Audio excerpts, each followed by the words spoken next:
भार्गवपुर नाम का एक छोटा सा गांव था। दिन में यह गांव बिल्कुल साधारण दिखता, पर रात होते ही इस गांव पर एक ही नाम का आतंक छा जाता था। कहते हैं रात के अंधेरे में एक बिना सर वाला प्रेत निकलता है। जो भी उसे अकेला मिलता वह उसका सर काटकर गांव के पुराने पेड़ पर लटका देता।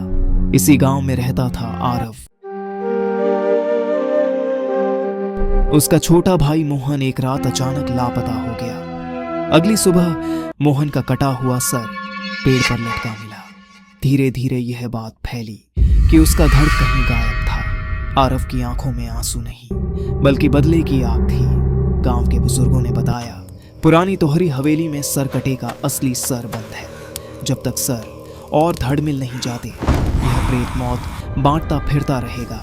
आरव ने अपने दो साथियों समीर और केशव को साथ लिया और रात में हवेली पहुंचा।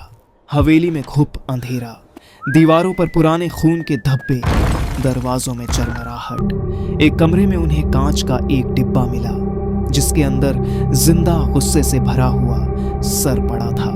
उसकी आंखें जैसे चीख चीख कर कह रही हों, मुझे मेरे धड़ से मिलाओ।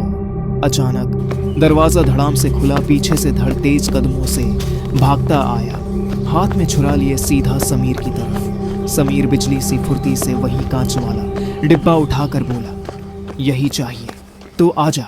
वह भागता हुआ जमीन पर बनी त्रिकाल रेखा में कूद गया। आरव ऊंची आवाज में रक्षा मंत्र पढ़ने लगा, धरती तू गवाह रहे, पाप का अंत आज हो। जिसने रक्त बहाया वह इसी अग्नि में खो। त्रिकाल रेखा लाल अग्नि से धधक उठी। सर और धड़ एक दूसरे की ओर खींचने लगे, पर अग्नि उन्हें जलाकर रोक रही थी। सर कटे की भयानक चीख हवेली की दीवारों को हिला गई और उसका अस्तित्व धुएं में बदलकर आकाश में विलीन हो गया। गांव बच गया। आरव और उसके दोस्त थके हारे हवेली से निकलने लगे। सर कटा कभी नहीं मरता।